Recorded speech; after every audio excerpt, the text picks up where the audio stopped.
So 7 is the Sega CD. That sold 6 million units. That was at $2.99 when that came out. Plus, you also needed to have a Genesis for it to even fucking work.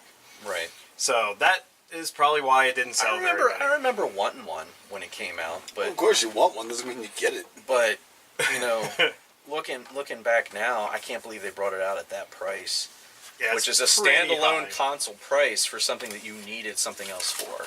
Yep. So next up, probably our most expensive on the list, the 3DO.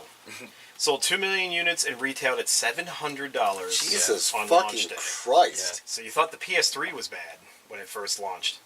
The 3DO is such a weird system. It had hardly any support.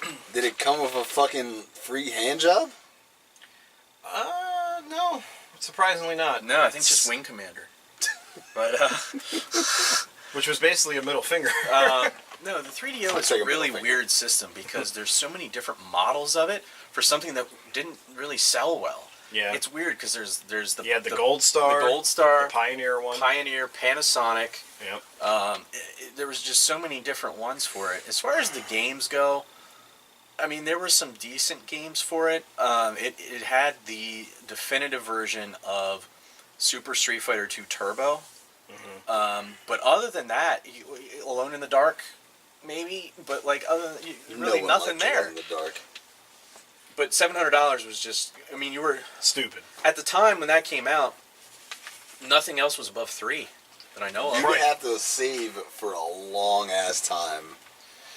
Yeah, really bad marketing. That's a couple months of rent right there, man. It was It was also one of those systems. I think it was $700 because they put ridiculous processors in it that probably could have done more than the software was able to do at the time. Yeah, they wanted it to be a PC essentially in a console form. But people back then, I'll just buy a fucking PC. Yeah. But so moving on here, the Virtual Boy. We talked about this last week. Virtual Boy was a big old flop. 770,000 units. That's all it sold. It retailed at $180, which is really expensive, I think, for what that fucking thing actually was. For the nothing that it was? Yeah. So that's the Virtual Boy. Yeah, you got it to came out at $180, and I think the way the story goes, because I don't remember, that it was already under $100 within 6 months because they just started slashing prices because they couldn't move them. Yep. Next up is the ever-famous Philips CDI. Sold 570,000 units. We're off. No, that's my joke. That sold for $699. Mm-hmm. Noticing a trend here. Yeah. Another way that a lot of people ended up with CDIs, which is actually how the person I got mine from got it originally, it came with a TV. Like when they bought the TV, it came as a package deal. It was like an entertainment Yes, they couldn't get rid of them. thing. So, because the problem with the CDI is, besides the shitty Zelda games and the shitty Mario game, that's all you really had. is everything else is pretty much either edutainment or FMV shit. It was, And if you wanted to run the FMV stuff, you needed to get a special video card to put in the system because it couldn't handle the graphics. The graphics processor couldn't handle FMV. Yeah. So they basically put out a system that couldn't even handle itself. Yeah. So you bought a $700 basically flash player essentially. Yeah. Like, And it had that weird fucking spoon controller that nobody ever used. it had a mouse. It had a ton of stupid Had a mouse. Shit. Yeah. So number 3 here we have the Atari Jaguar, selling 250,000 units worldwide. What you need, bro. Jaguar. Sold at $250. I think that's funny. It was sold at $250 and only sold 250,000 units. Yeah. The Jaguar. It shot itself in the foot. Its marketing campaign was god fucking awful. Oh, it made them do the math. Kids are like, I don't want to do math. That was their whole ad campaign. campaign, was just do the math. Like, we've got more bits, so you ain't got good games. And you technically only had 64 bits because you had 2 simultaneous 32-bit processors that did not run at the same time. Yeah, but man, that Katsumi Ninja, holy shit, what a game. Thank God for that. Alright, so number 2, the Sega 32X. Sold only 200,000 units and was retailed at $200 fucking dollars. Yep. For basically what amounted to here's your Super Nintendo. Like, here's what we're going to put in so you can kind of do good mode 7 like the Super Nintendo yeah, does. to try to do those types of graphics. Yeah. The polygon graphics and shit. I'll admit, though, and that's because I was a huge Sega fan when I was a kid, I wanted one of these. Because at the time, the Saturn was $400. Mm-hmm. This was half that, and I got to be in 32-bit territory, which was the new hot thing. But little did you know, you weren't actually getting true 32 bits, and you weren't going to get any of the fucking games that you wanted to play that would have been on the Saturn anyway. Well, yeah, because like looking back when I was a kid and the 32X came out, there was a lot of tales. I'm like, oh, that'd be really cool to play in 32-bit. It'd be like arcade. Yep. It would be just like the arcade. Nope. And no, it's really not. Not at all. Nope. Jinx. So number 1. You can't speak until you get you a Coke. And all we have is Pepsi here. You're fucked, bro. What do you think number 1 is here?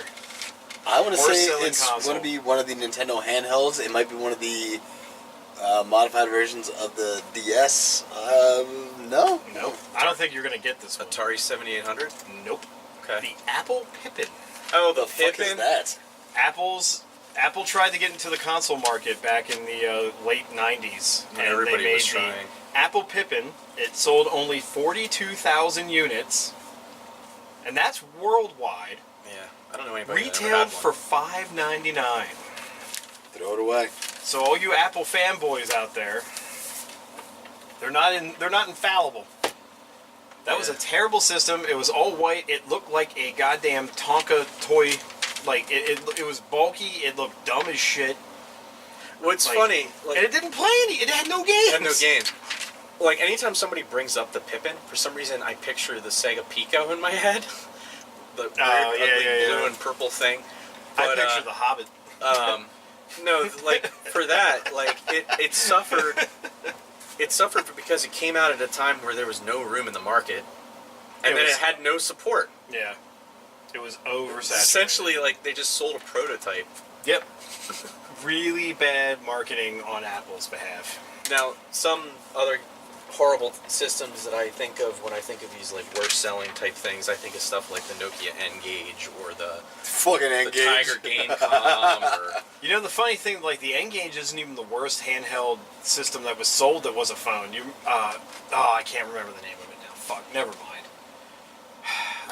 You're not thinking of the Gamecom, are you? No, that wasn't supposed to be a phone. There was another thing I was thinking of. It was supposed to be a phone. It started with a T. I can't remember what the fuck it's called anymore. It might come to you then. But, yeah, the fucking Gamecom was horrible. Well, Gamecom didn't even... It was black and white graphics. It was black and white graphics on a touchscreen that was a grid. Mm-hmm. So it didn't fucking work half the time. Mm-hmm. It had the audacity to have a fucking Ethernet port in it so you could hook it up to the goddamn internet and read your emails and text. And the games were so fucking... It was so dark, and motion blur was... I know this because I fucking had one. Because that was my parents being like, why do you want a Game Boy? Here, have this. And it's like, fuck off. What is this? Like, we're not poor. Stop.